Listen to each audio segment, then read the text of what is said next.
بسم اللہ الرحمن الرحیم۔ السلام علیکم ورحمۃ اللہ۔ پیارے بچوں، آج ہم پارہ نمبر 18 میں 3 صورتیں پڑھیں گے، جن میں پہلی صورت سورۃ المؤمنون ہے۔ اللہ تعالیٰ مومنوں کی صفات بتا رہے ہیں کہ وہ بہت توجہ سے نماز پڑھتے ہیں، فضول کاموں سے بچتے ہیں، اپنے آپ کو غلط کاموں سے بچا کر رکھتے ہیں، کسی کی رکھی ہوئی امانت کی حفاظت کرتے ہیں اور اپنے وعدے پورے کرتے ہیں۔ اللہ تعالیٰ ایسے ایمان والوں کو جنت الفردوس عطا فرمائیں گے۔ اس کے بعد حضرت نوح علیہ السلام اور ایک اور رسول کا قصہ بیان کیا کہ اللہ تعالیٰ نے ان کی قوموں کو اپنے رسولوں کی بات نہ ماننے کی وجہ سے سخت سزا دی۔ اس کے بعد اللہ تعالیٰ بتا رہے ہیں کہ نیک کام کرنے کے لیے رزق کا حلال اور پاکیزہ ہونا لازمی ہے۔ اس کے بعد مومنین کی صفات بیان کی گئی ہیں کہ وہ اللہ تعالیٰ سے محبت کرتے ہیں، اس بات سے ڈرتے ہیں کہ اللہ تعالیٰ ان سے ناراض نہ ہو جائے، وہ کسی کو اللہ کا شریک نہیں بناتے اور لوگوں کو بتائے بغیر صدقہ کرتے ہیں، بھلائی اور نیکی کے کاموں میں ایک دوسرے سے آگے بڑھنے کی کوشش کرتے ہیں۔ پھر اللہ تعالیٰ فرما رہے ہیں کہ بہت سے لوگ میری اتنی نعمتوں کو استعمال کرتے ہیں لیکن ناشکری کرتے ہیں۔ اللہ تعالیٰ ان سے سوال پوچھ رہے ہیں کہ بتاؤ پوری زمین اور اس میں موجود اتنی زیادہ مخلوقات کس کے علم حکم پر چل رہی ہیں؟ ان 7 آسمانوں اور کائنات کے عظیم نظام کا مالک کون ہے؟ کون سب کو مشکل میں بچاتا ہے؟ لیکن جب اللہ تعالیٰ سزا دینا چاہیں تو کیا کوئی سزا سے بچا سکتا ہے؟ ان سارے سوالوں کا جواب یہ ہے کہ صرف ایک اللہ تعالیٰ ہی کی طاقت ہے۔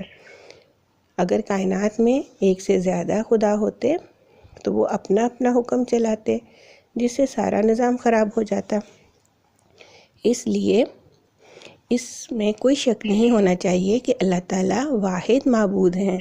اس کے بعد اللہ تعالیٰ نے شیطان کے حملے سے بچنے اور اللہ تعالیٰ سے رحمت مانگنے کی دعائیں سکھائیں۔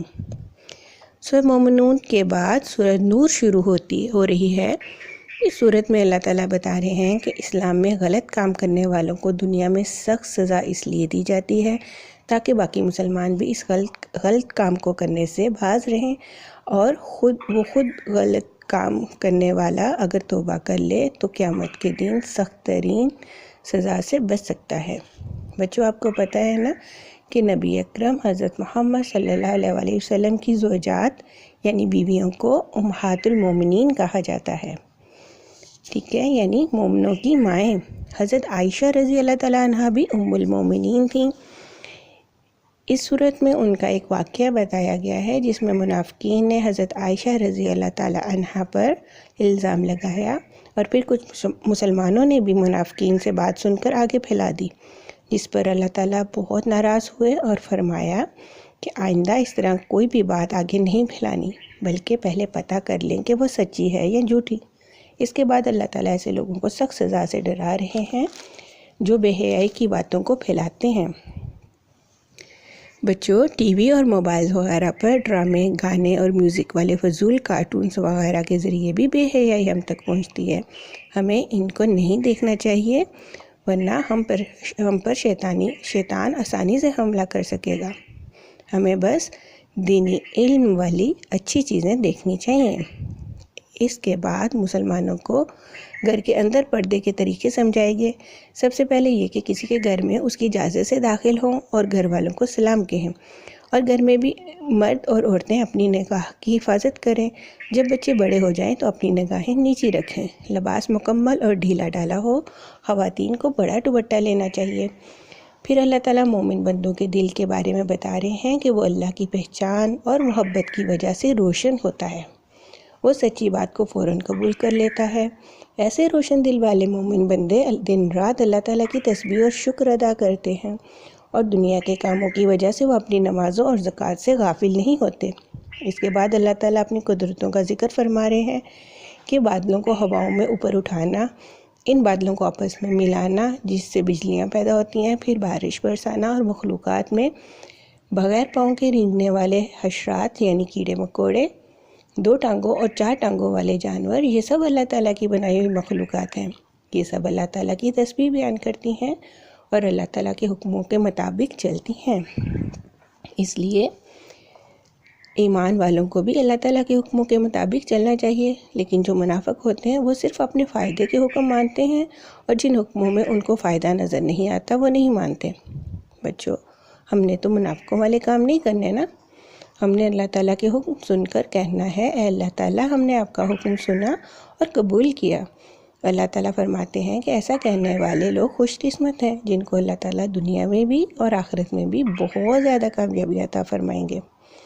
اس کے بعد دوبارہ گھر کے اندر پردے کے بارے میں بتایا کہ نماز فجر سے پہلے، نماز ظہر کے بعد اور نماز عشاء کے بعد بچے والدین کے کمرے میں نہ جائیں، کیونکہ یہ ان کے سونے اور پردے کا وقت ہوتا ہے، اور گھر کے ملازمین کو بھی یہی حکم دیا گیا، اور بچے بڑے ہونے کے بعد کسی کے گھر بغیر اجازت کے داخل نہ ہوں۔